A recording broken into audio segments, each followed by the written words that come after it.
today's reality is a proof of anything, it is that the world is changing, and it is changing really fast underneath our feet.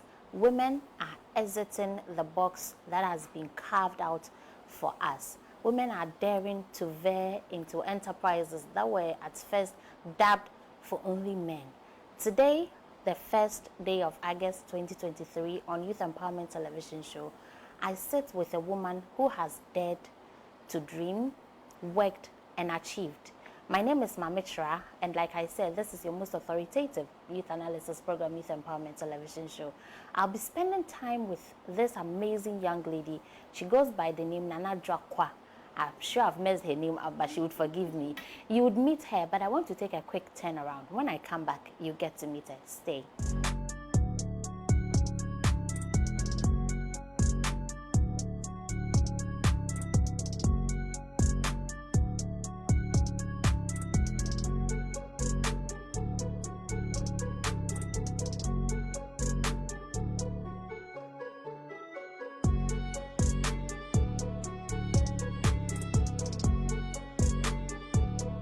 You're welcome back from that quick turnaround. Let me know waste time. Let's go and meet Nana. Nana, you're welcome. Thank you. You're so pretty. Thank you. So you are.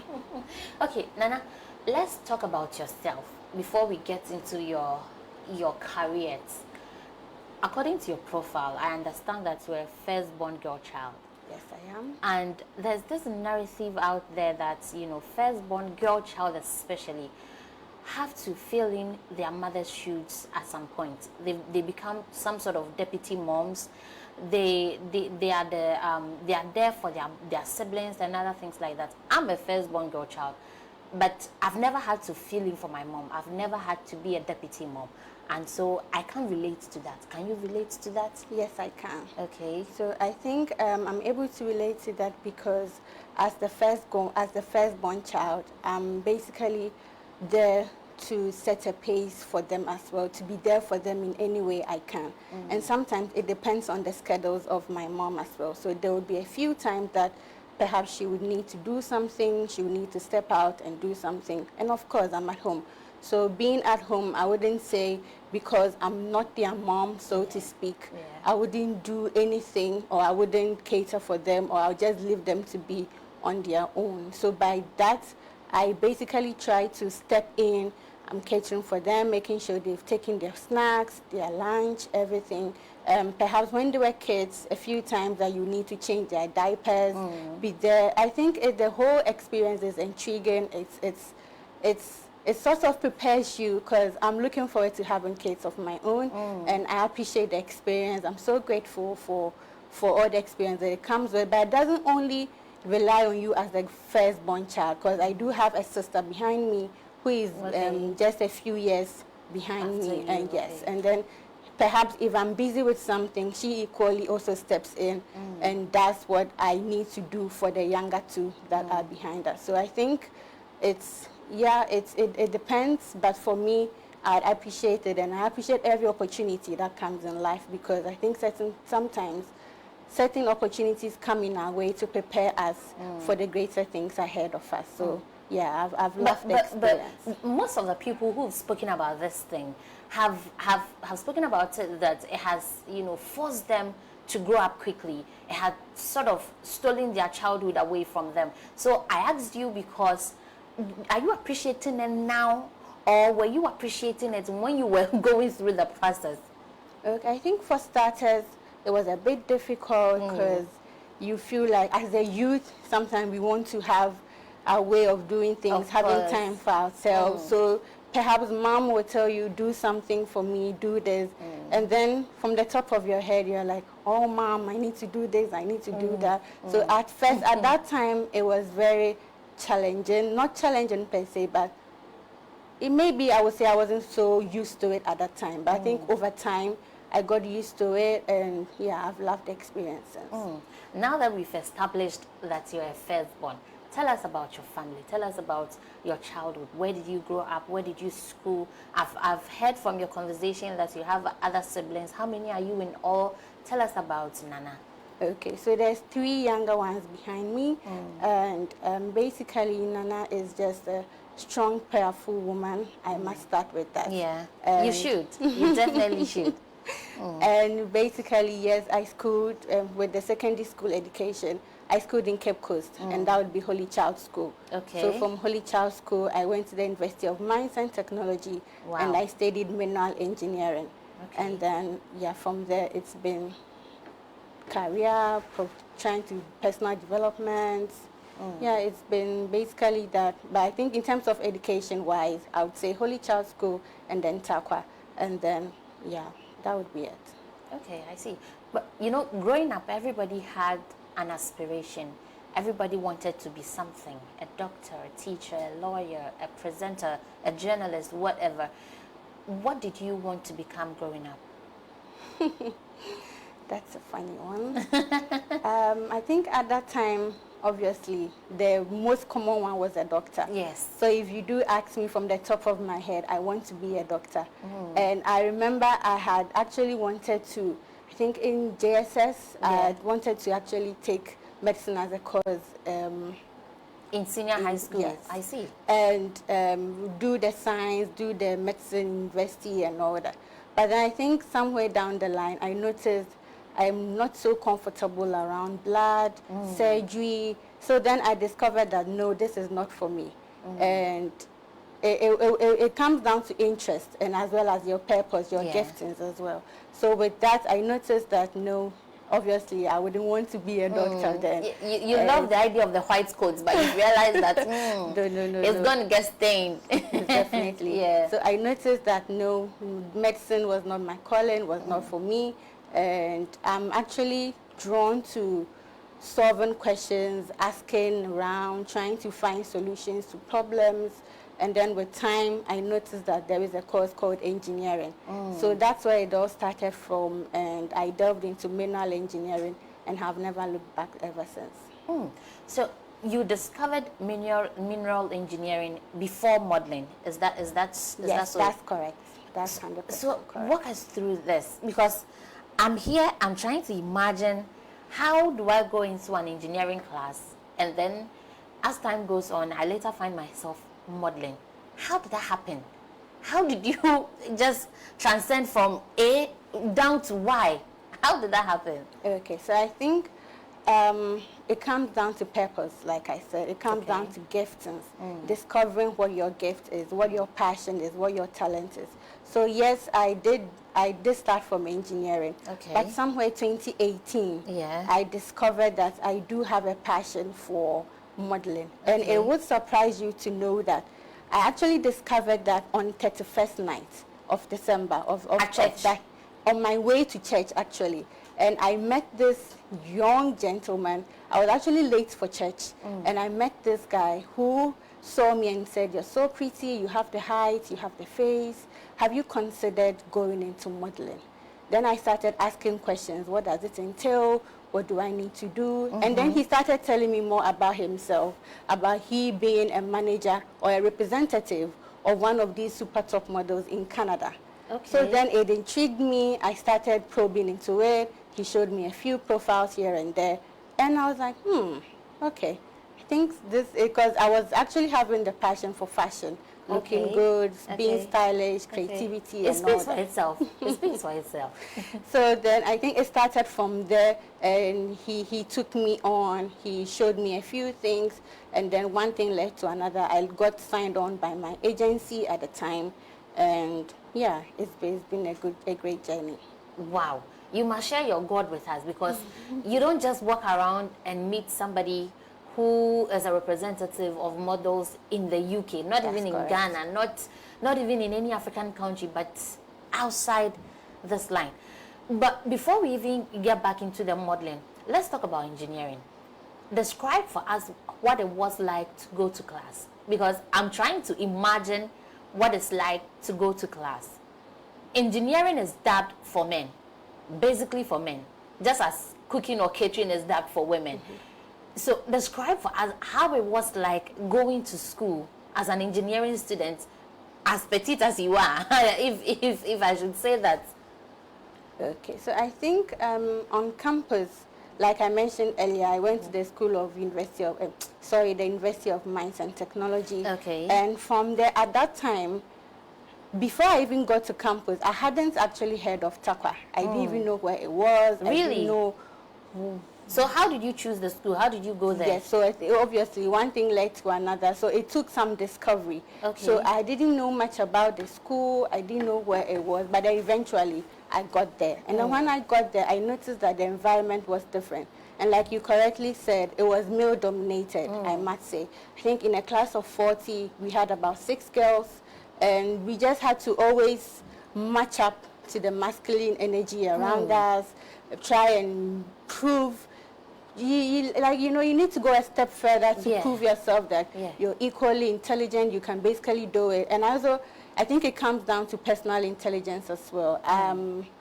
I challenge myself all the time, and I don't give up so easily. So with tasks, with classwork, everything, engineering, I just put myself out there, and I do the very best. So it was challenging. It was, it's strongly male-dominated. Actually, the whole campus at that time, with just about a few ladies, and you need to be able to balance academics with all these stereotypes, and it was a whole lot. But then, yeah, we were able to pull through.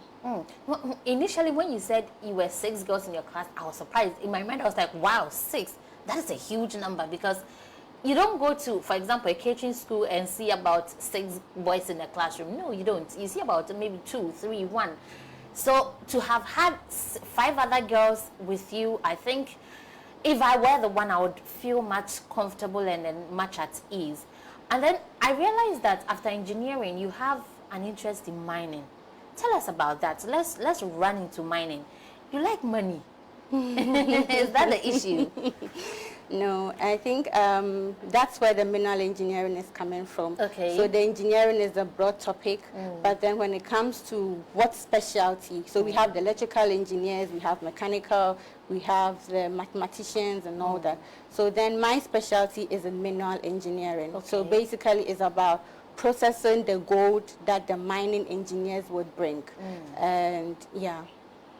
I see. That must be a tough industry for a woman to be in.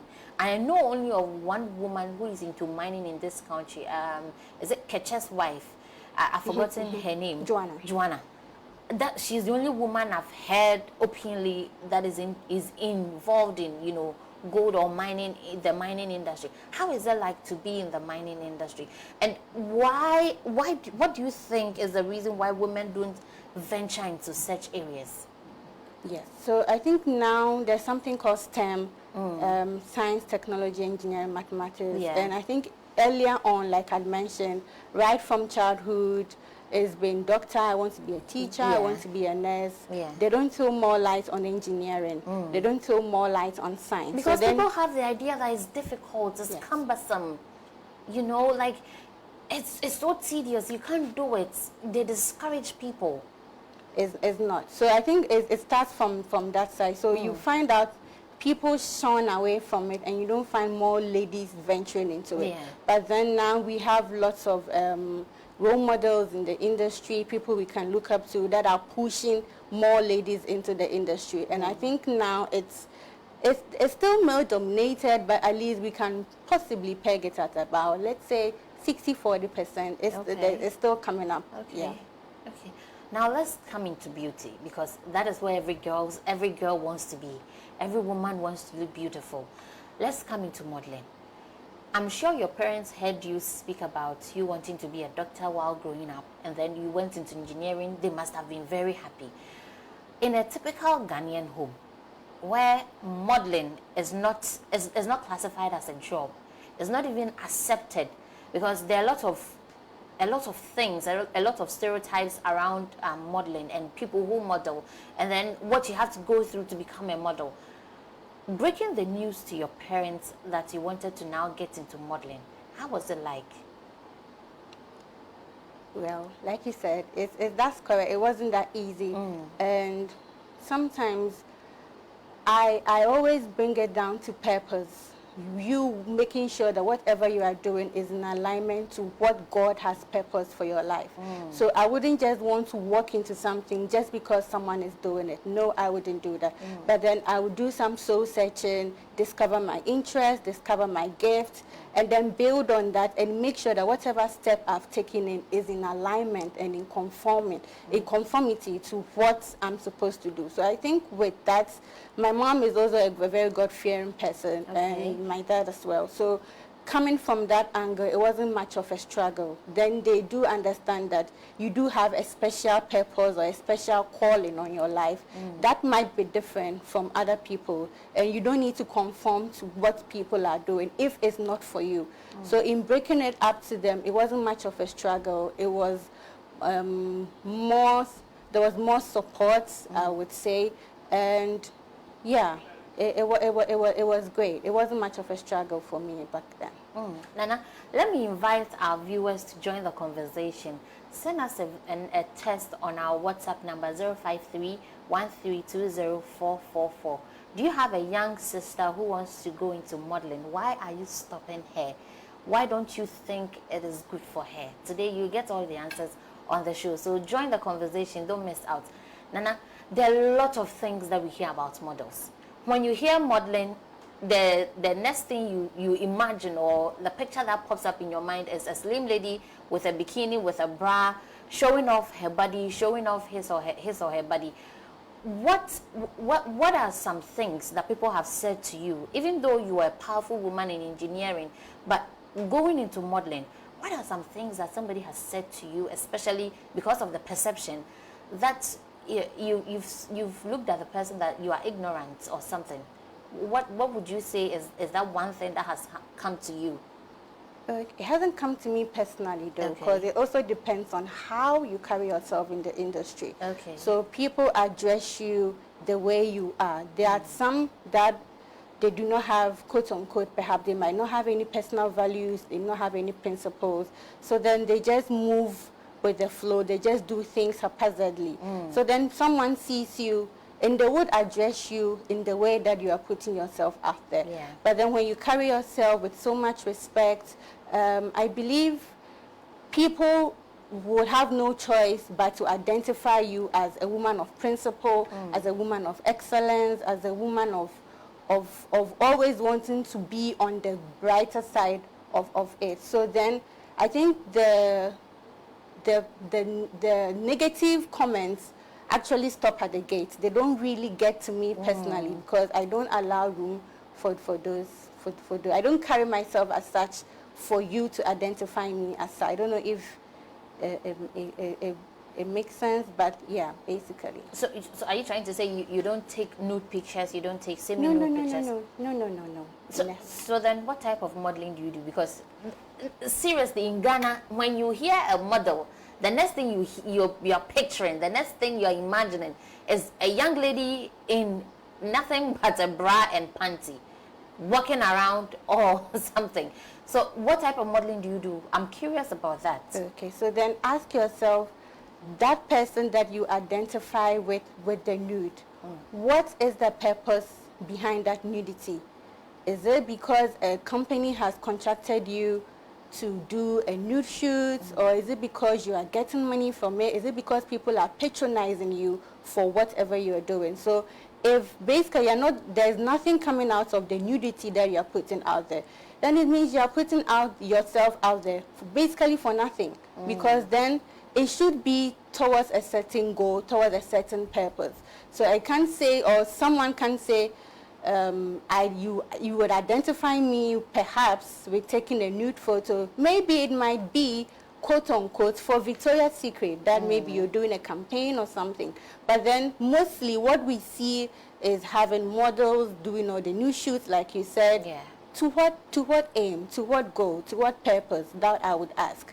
Basically, sometimes it's just on Instagram, and if it's not getting somewhere, then why did you do it in the first place? Because it needs to be towards certain goal of yours. So perhaps if it's one way Are you walking a lingerie on a runway, or what is it actually? But for me, I do not. We ask that what type of modeling do I do? There have been times that I found myself working with international brands, basically to model their clothes for them, and their clothes. Obviously, most of them, or the ones that I find myself with, they are not the nudes. They are not the ones that you tend to expose yourself with and all that. Okay, so some of your pictures are showing on the screen for the benefits of our viewers. Okay. So yes, I think it starts from there. I have brands that contact me that I work with, Dubai, Italy, Milan, and is because they have a goal they want to achieve. I also have a goal I want to achieve. So then we both come together to form some sort of alliance. But it's not just a model, perhaps taking nude basically for nothing. But it needs to, if you need to, then it should be towards something. I don't know. If I, like I mentioned earlier, identify myself as a woman of God, so I wouldn't do certain things that everyone is doing. I would want to be different. I would want to be excellent in my own way and not just conform to what everyone is basically doing. So have you had the need to take a nude photo? No. Okay. But would you, if the money is good? You mentioned Victoria's Secret. So if Victoria's Secret contacts you today, Nana, come and do this nude shoot for us, or come and work in lingerie for us on runway, and the money is good, I mean million good, dollar good, would you do it? Well, like I mentioned, I do have management as well. Okay. So it would also depend on my management. We'll just sit and discuss and see the way forward, and then we take it from there. Okay, so now as a model and then as an engineer, I, sitting here as a journalist, I see them as vast different. As an individual, do you see some similarities between the two, or do you see them the way I see them? Yeah, there are definitely some similarities in terms of critical thinking. In modeling? Yes, in terms, you need to be able to know how you're going to go about it. How are you going to model this clothing? How are you going to draw the audience to it? Creativity. You need to creativity. Okay. You need to have some sort of critical thinking into whatever you're doing. You need to also have attention to detail and making sure that whatever you're doing, you are also trying to bring out the details in everything that needs to be seen out there. And the same also moves into the engineering as well. So there's critical thinking, there's strategic developments in doing certain things, innovation and all that. And I think, yeah, there's definitely some similarities in there. Okay.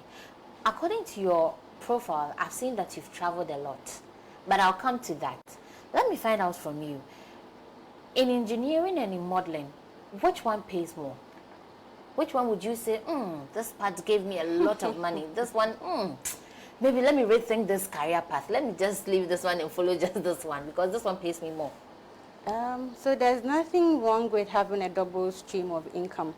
Both have their own benefits that they come with, and I wouldn't say this is more than this, but it depends on the camp. Maybe certain times in my career path as a model, there have been a few times that I've gotten gigs that have really paid so much, and maybe perhaps also in my engineering career, obviously there's been a move. So at each point there's been certain stage breakthroughs at any point in time. So it depends. I wouldn't say this is more or this is, but then it sometimes depends. What would you say is one of your most challenging situations, or the most challenging days that you've had to go through, or have had to endure in your life? That's a big question. It is. Breathe on it. It is. I think with the challenges for modeling, so there are times that you do get a lot of rejections, and the mere But you have the height, you have the face, you have the body. Yes, sometimes it's not always a smooth ride. So sometimes people only see the finished product, but they do not know what might have gone behind the scenes, or what you might have gone through to get you where you are. And behind the scenes, there might be some challenges. There are so many rejections. There are times that you could maybe have an opportunity, then it just suddenly comes back and says, we are no longer doing this, we are no longer doing that. But then I don't let those challenges hold me down, and I bring it back to the word of God, pulling myself out of any challenge I go through. I don't let negative things hold me down. And it's also a major thing that matters, especially when you are a woman of faith. You need to pull yourself up, because definitely there will be challenges. And the fact that Jesus even went through challenges. People came at him with so much hatred, but then he kept pushing, he kept moving. So for me, I don't let the challenges hold me down. I basically keep pushing, and I try to overcome the challenges as and when they come. There's also this narrative out there that for models to get gigs, they have to do certain things in exchange to have the gigs. Have you had to ever encounter that? Maybe exchange sex for a gig, exchange some things for a gig? No. Okay. No. Sorry? Okay. I would say no, because you've never had that request either? No, I haven't. Honestly, I am a strong woman of faith. So anything, everything, I go to God in prayer. So for instance, back to the question on the challenges. If I go through any challenge, there's actually one of my favorite quotations that says, Luke chapter 1, verse 37, for with God, nothing is impossible. So I just go to God and I say, God, we are doing this together. I'm in it for your glory.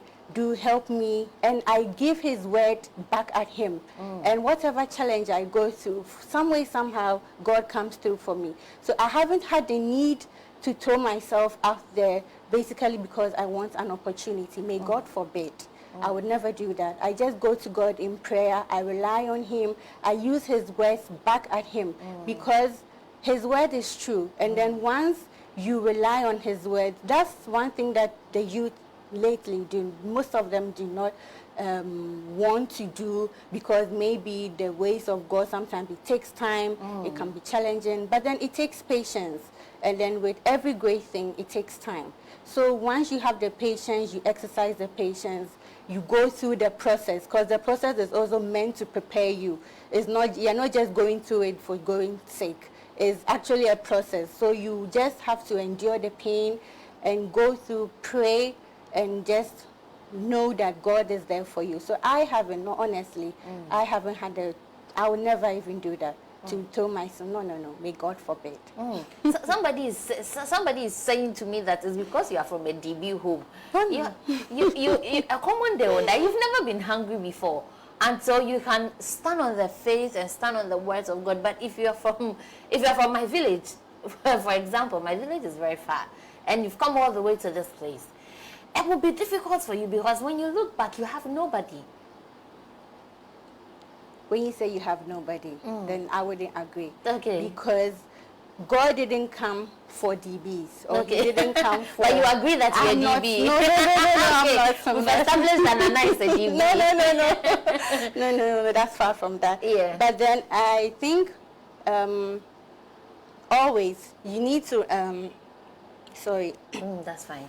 You need to focus on, like I mentioned, on God, regardless of your status, regardless of who you are, regardless of where you're coming from. God is actually looking for the people that people have written off to use them for his greater glory. So it is not about where you are, the struggles will come. It's not easy, honestly, trust me, it's not easy. But then if you are a woman of faith, if you are a gentleman of faith, you rely on God, you pray, you fast, you wait, you are patient, and God will definitely come to you. And when he does, it's so beautiful, because he makes you like a light on a lampstand for you to shine. Preach, preacher. Oh, today we are going to church, and I love that. I love to see women who are standing so firm on the words of God.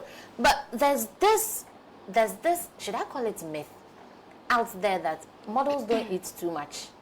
when you eat, you have to immediately go and throw it out because you have to maintain a certain weight, you have to maintain a certain thigh, you have to maintain a certain height. Is that true? Do people not eat?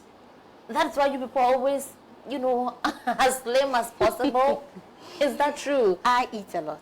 You eat a lot. What do you Yes, eat? People say they eat a lot, and then you go and they're eating 5 pieces of what do we call it? They're eating five pieces of yam chips and then 1 burger, and they're claiming that they're eating a lot. What do you eat a lot? It will surprise you to know I eat a lot. I eat fufu, I eat rice, I eat bangkun. I think with that, it comes to the body type. Okay. You need to know your body type. So some, when they eat, they grow fat. So maybe if you are like... Guilty as charged. Guilty as charged. So maybe if you identify yourself as such, yeah, then you need to know how you go about it. But then for one, I don't just grow fat just by food. So I eat a lot, honestly. I do. Okay, so that's not true. I've ruled that out because I heard it and I was like, hey, the models are struggling. I think it depends on the individual who is a model. I see. Now let's talk about your travels. I've seen that you've traveled a lot of countries. Like, you are an adventurous person. What informs your decision to visit a country? Okay, so for some it's work, and then maybe some it would be on a vacation, on leisure.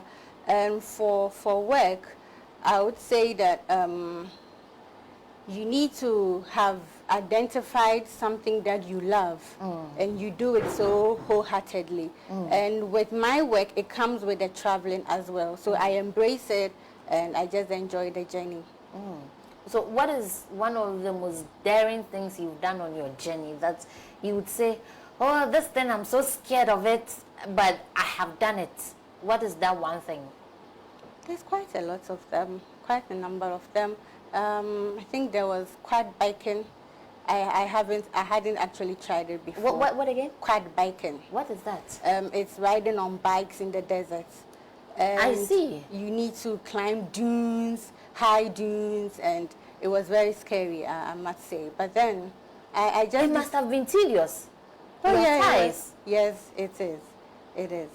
And it was scary at first, but I just wanted to challenge myself because I heard that it was fun as well. So I just went for it, and it was good. Was it fun? Oh, yeah. It was. I see. I don't think I would want to try that because it took me a long time growing up to learn how to ride a bicycle. Oh no, with the quad bikes, it comes with motors and stuff, so it's not solely dependent on you. Okay. You are met halfway.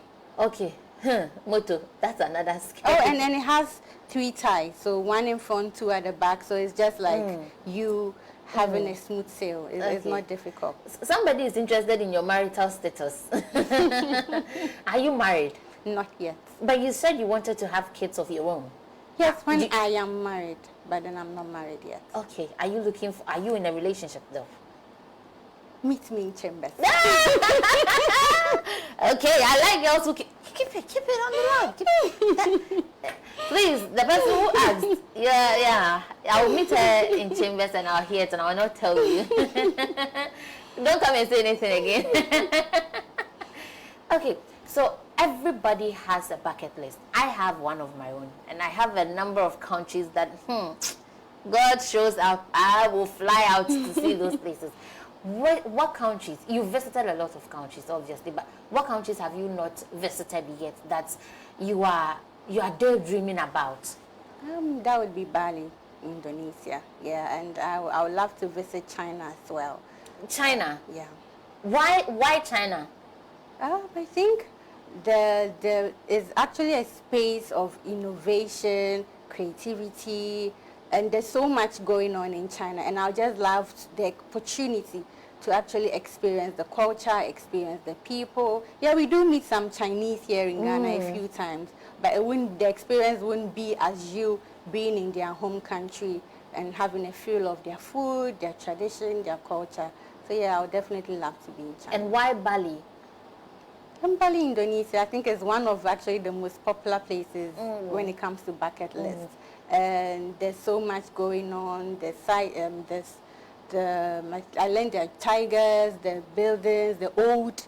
You want to go and see a tiger? Oh no, it's part. Wow. It's part of the things that are there. So obviously, once it's a popular thing that I would love to have that experience or that encounter on how it goes like. And basically, yeah, I've seen pictures of Indonesia on social media. It's actually a beautiful place, and I would love to experience the atmosphere. I see. Let me see. I think I saw some reactions on Facebook. Let me see if I can read it. This is Andy Osei. He says girls and money, and he puts a lot of eyes. Of course, money is important. Who doesn't like money? Don't you like money? Oh, we all do. Of course, money is a good thing, Andy.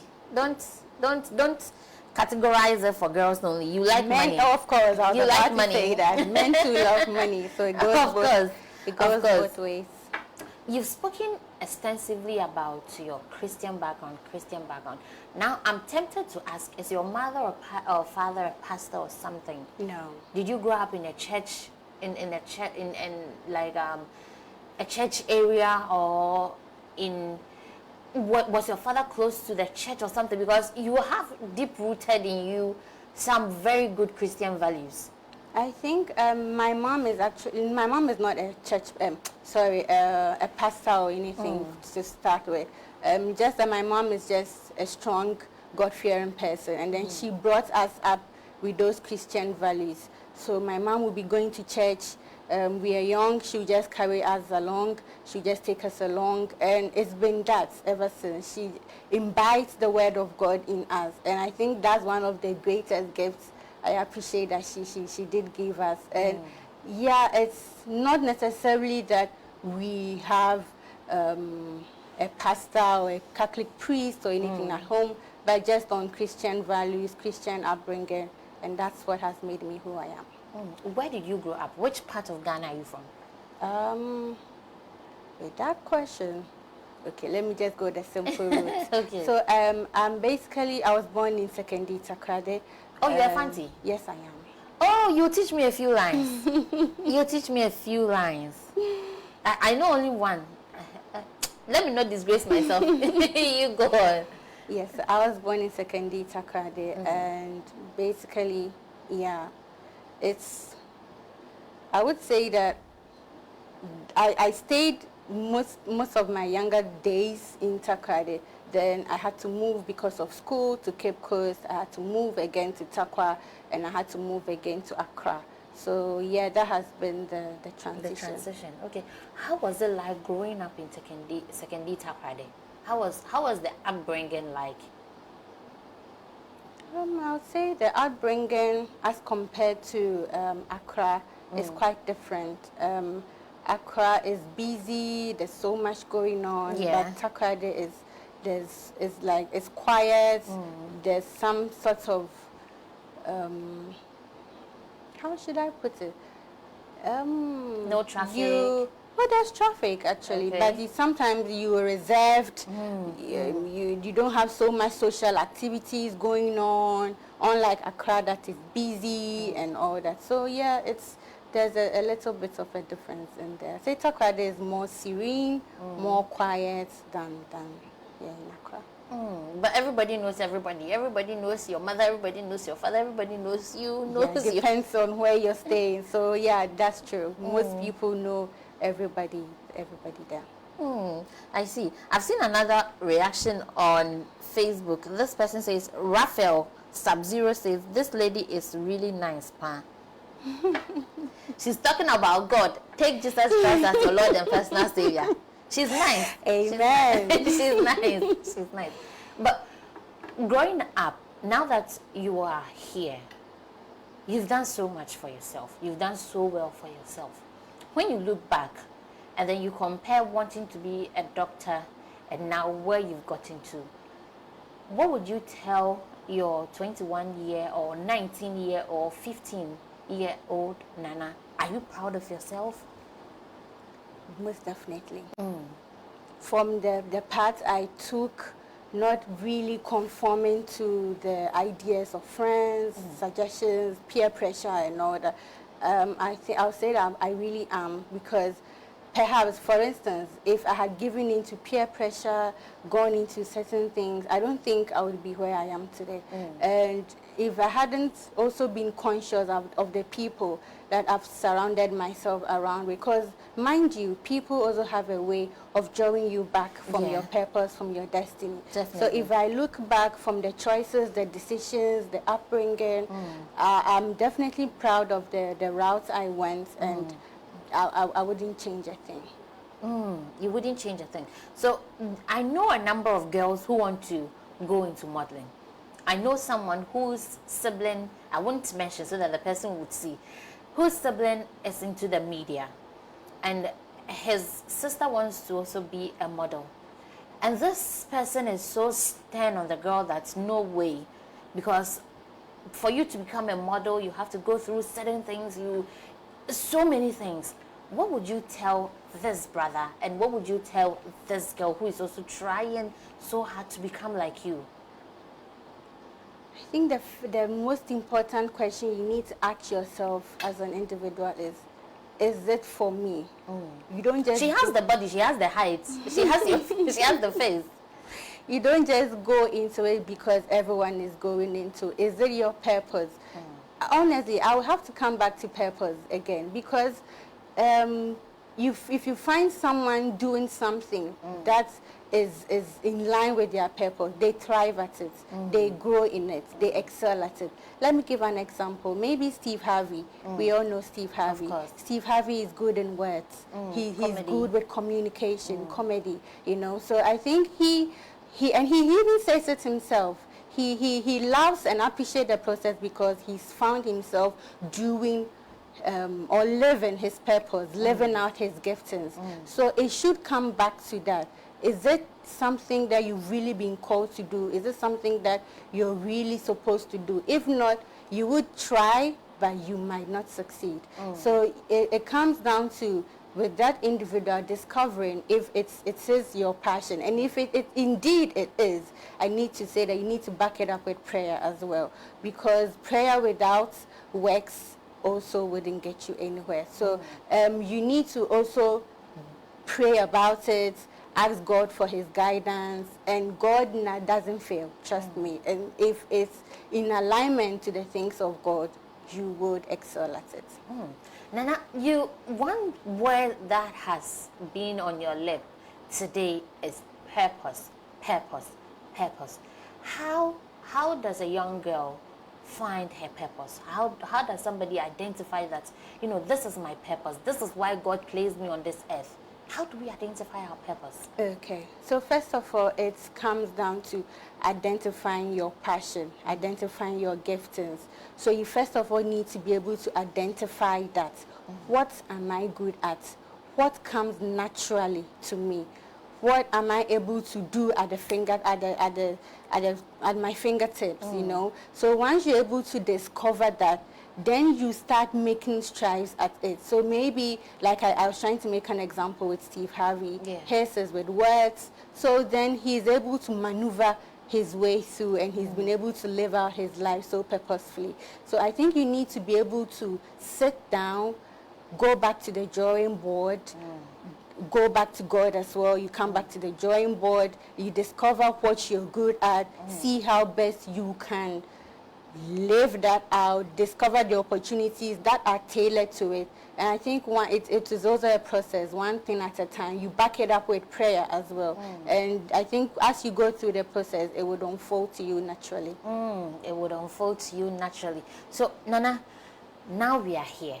We've achieved this. Let me use this guy's Harvey. If you've watched this movie, Suits, on Netflix, he says he's here and he likes to be here. Now I see you here. How is the future like for you? 3 years from now, 4 years from now, 5 years from now, where do you want to be? What is on, let me use the politician's word, what is in the pipeline for Nana? What are you working on? Okay, there's quite a lot I'm working on. like I mentioned, in the line of fashion, I also have a bit of skills into styling. Okay. So, for instance, I think my younger sister, the one behind me, I actually styled her wedding gown, both the engagement and the wedding and the engagement, sorry, yeah. And I remember, let me just chip this in, I think at the time, it was Sima Brew that sewed that outfit. So we went to Sima, I gave her the design, I gave her the style, and she asked me, wow, how did you come up with that style? And it was very beautiful, I must say. It was very unique. So I think I'll keep you in my closet so that when my wedding is up, most definitely. So I think on the line of that, I would say styling, styling for people. Basically, yeah, that's also one of the things in the pipeline as well. I And see. there are a few others, but let me just zip, yeah. Zip. So apart from the styling, where do you see yourself? Where do you see, where do you want to go so that when you sit down, you say to yourself, I've accomplished all the things that I wanted to do. I have attained I have ticked all the boxes. Where would be that point for you?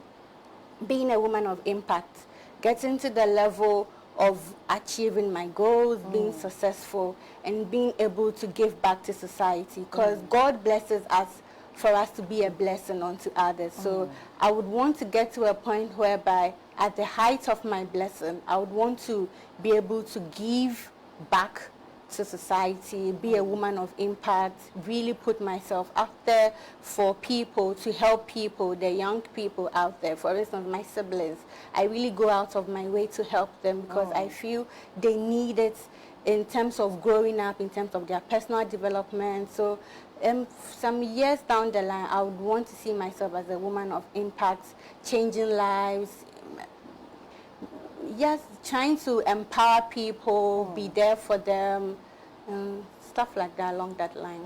I was waiting to hear to be president of Ghana, but no, I think you're breaking my heart too.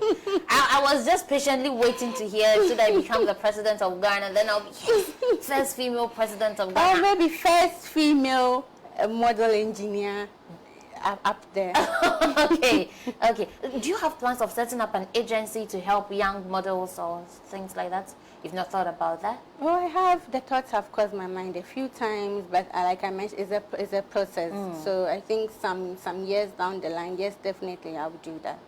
I'll bring some girls. I have some pretty girls who want to go into modeling, but yeah.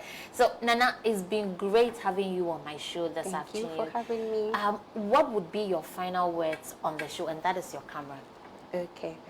So to the young ones out there, I'd basically tell them that they need to take God seriously, and you need to be able to find a way of always going back to the drawing board, in the sense that when it comes to your plans, yes, you draw out your plans, but then you need some sort of, you need guidance, honestly, and you can't do that without God. So what I would tell them is to take God seriously, to master the word of God, meditate on it, go on your feet, pray, come back to him with his words. And because most of the young people out there, they have dreams they want to achieve. They do not know how, they do not know what to do, they do not know who to speak to. So basically, I would say that the ultimate, the person who can actually help you is God. So you need to take your God life seriously, study the word, meditate on the word, and you come back one day and say, there was a lady that came on Mami's show and said it, and you would be grateful that it happened that way. Thank you. I am grateful that you came, because you've not only empowered them, you have empowered me. Thank you so much, Nana. Thank you, and Mami, thank you all for keeping us company this afternoon. I hope you have been empowered, entertained, and educated. My name is Mamitra, and I will come here tomorrow to do this for God and country. Take care. Bye-bye.